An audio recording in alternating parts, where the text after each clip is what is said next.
Hello students, good morning everyone. Students, today in this video we'll continue with the story of Helmut, and as well as we'll see why Hitler has been suicided, and what was the impact of Second World War, what was the situation we created after the Second World War. ठीक है. So students, recall what we have studied in the Helmut story. So हमने Helmut की story में क्या पढ़ा था. There we have learned that Helmut was an 11-year boy who heard his parents talking about that they should commit suicide. Okay, and after some time they were in the picnic spot, and after that his father shot himself. उसके father ने अपने आप को मार लिया था.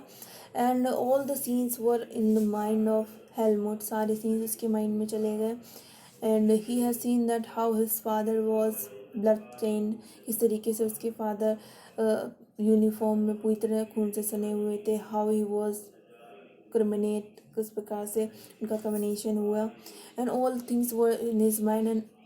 And for the 9 years he did not eat at home. उसने घर पर खाना नहीं खाया टिल 9 साल तक, just because he was in the fear. He was afraid of that his mother might have to give him the poison. Okay, उसकी माँ उसको पॉइजन दे देगी, इसलिए 9 साल तक उसने खाना नहीं खाया.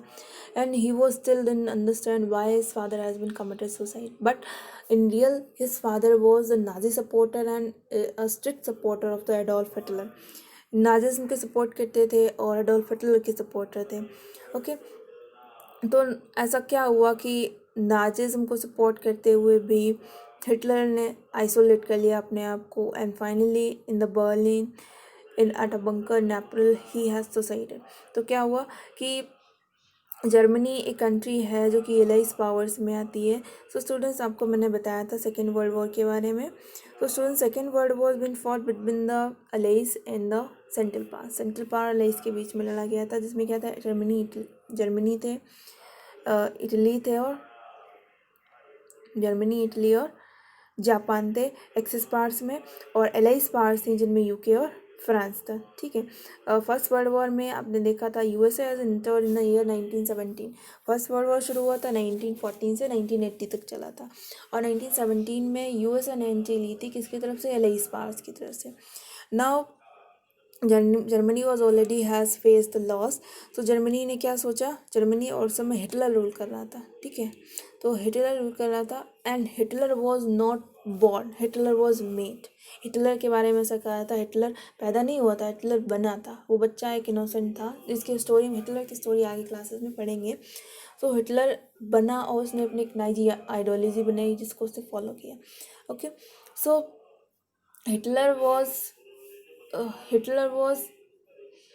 अक्यूज. हिटलर को अक्यूज़ किया जाता है किस चीज़ के लिए, he had crime against the humanity. उसको माना जाता है कि उसने ह्यूमैनिटी के अगेंस्ट में क्राइम किया था. क्यों किया था स्टूडेंट्स, हिटलर ने क्या किया था, he killed many of the members inside the country. Hitler क्या चाहता था, हिटलर चाहता था that Germany should be in power, in the super powers. Germany को सुपर पावर्स में होना चाहिए. तो उसी की वजह से क्या सोचा उसने, that he had killed the other communities in the country. क्या किया, under the shadow of second world war. Second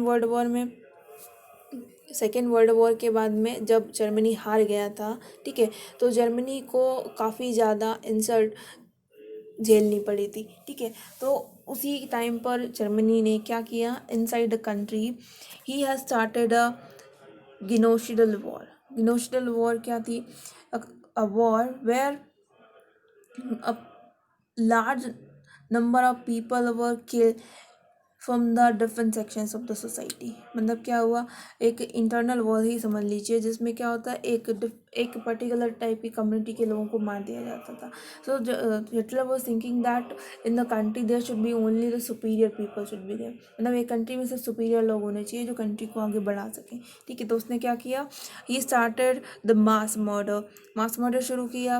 और क्योंकि उसके ऊपर क्या अक्यूज था, क्या आरोप था, उसके ऊपर आरोप था क्राइम अगेंस्ट द ह्यूमैनिटी. उसने ह्यूमैनिटी को पर क्राइम किया. मतलब एक ह्यूमैनिटी होती है इंसान के अंदर, वो चीज़ नहीं थी। तो ऐसा क्या किया था, so he killed number of peoples, he killed 6 million Jews and 2 lakh gypsies. क्या हुआ, 6 मिलियन ज्यूज को मारा, 1 मिलियन पॉलिश सिविलियंस को, 70,000 जर्मन्स को।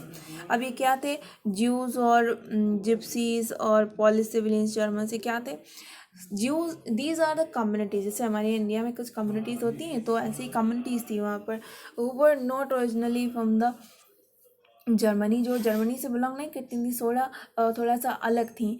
सो उसने क्या किया, ही किल देम। और ज्यूस से उसकी पर्सनली ऐसा थिंकिंग माना जाता है, they think that Jews were known as the killer of the Jesus Christ. Jews को क्या माना जाता है, ज्यूस को जीसस क्राइस्ट का किलर माना जाता है, इसलिए उन्होंने ज्यूस को मरवा दिया और जिप्सीज को, just because they were thinking that they are undeservable, they were different from them. Germany के जो ओरिजिनल इनहेबिटेंट्स हैं उनसे ये थोड़ा अलग थे, इसलिए उन्होंने क्या किया, हिटलर ने इनको मरवा दिया। सो killing the large number of peoples and destructions, that is called the genocide war, and which was a crime against humanity, जो कि हिटलर ने किया था। ठीक है, तो इन्हीं सभी चीज़ों को कंसीडर करते हुए the Nazi ideology been developed, Nazi ideology बनाई हिटलर ने।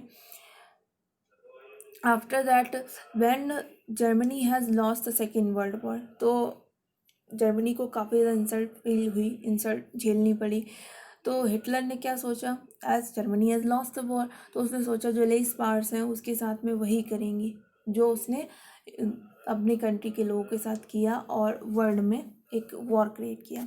ठीक है, तो इसलिए उसने सुसाइड अटैम्प्ट कर लिया। ठीक है, so he was suicided and many of the people also were killed of his Nazi ideology. उसकी नाजी आइडियोलॉजी के काफ़ी सारे लोग मारे गए। And in the Nuremberg tribunal sentence, मतलब एक न्यूरेमबर्ग में अंतर्राष्ट्रीय स्तर पर एक सभा आयोजित की गई, जिसमें most of the leading Nazis were sentence death. और क्या हुआ, काफ़ी सारे नाजीज को डेथ सेंटेंस की गई, but specially 11 leading Nazis were sentence to death. 11 Nazi जो लीडर्स थे उनको मौत की सज़ा सुनाई गई। And after the many of other were imprison for life, बहुत सारे दूसरे थे जिनको फॉर लाइफ लॉन्ग इम्प्रिजनमेंट दे दिया गया। ठीक है, अब क्या होता, retribution didn't come, yet the punishment of the Nazis was far short for the brutality in extent of there crimes. अब क्या हुआ कि 11 मेंबर्स को उन्होंने क्या किया, सेंटेंस ऑफ डेथ दे दी, कुछ को इम्प्रिजन कर दिया, but Nazi ideology was not totally vanished from the Germany से नाजी आइडियोलॉजी पूरी तरह से नहीं खत्म हुई थी, क्योंकि उसका इम्पैक्ट इतना ज़्यादा हुआ था। So still the Germany has did this hard situations, hard condition in the Germany में इतनी सारी बुरी सिचुएशन क्रिएट करना सिर्फ जर्मनी और हिटलर की वजह से हुआ था। फर्स्ट वर्ल्ड वॉर हारने के बाद सेकेंड वर्ल्ड वॉर के टाइम पीरियड में। So every one came to be feel that the Nazi Germany could be partly trace back from the German experience at the end of the first world war. First world war ख़त्म होने के बाद Nazi ideology वहाँ से develop हुई थी, उसके बाद काफ़ी सारे एक्सपीरियंसेस हुए। सो स्टूडेंट्स, आज की इस वीडियो का यही सेंस था कि जो नाजी आइडियोलॉजी थी, जो हेलमेट की स्टोरी थी, तो नाजिज़म ने किस प्रकार से एक क्राइम शुरू किया, क्या क्राइम था, क्राइम अगेंस्ट ह्यूमैनिटी, और हिटलर ने किस प्रकार से सुसाइड अटेम्प्ट कर लिया। जो नाजीज फॉलोअर्स थे, they were also been imprisoned and most of them also has committed suicide, क्योंकि उन्हें लगा कि अगर जब वो पकड़े जाएंगे, उनको पनिशमेंट दी जाएगी, वो बहुत ज़्यादा हार्श होने वाली है। So they had committed suicide themselves. So what was the experiences after the first world war, during the second world war. ठीक है, फर्स्ट वर्ल्ड वॉर ख़त्म होने के बाद और सेकेंड वर्ल्ड वॉर में, मतलब फर्स्ट वर्ल्ड वॉर के दौरान और सेकेंड वर्ल्ड वॉर में क्या सिचुएशंस हुई, वो हम स्टडी करेंगे हमारी नेक्स्ट क्लास में। There will start with the birth of Weimar republic. ठीक है, वीमार मैंने आपको बताया था क्या था, मुझे कमेंट सेक्शन में बताइएगा व्हाट वाज द वीमार रिपब्लिक, वो मैं आपको अगली क्लास में इस वीडियो के साथ में शुरू करूँगी। Okay, so there will learn about the impact of first world war which was fought in the year 20th century, early 20th century में जो लड़ा गया था, ठीक है। तो वो हम हमारी अगली क्लास में पढ़ेंगे।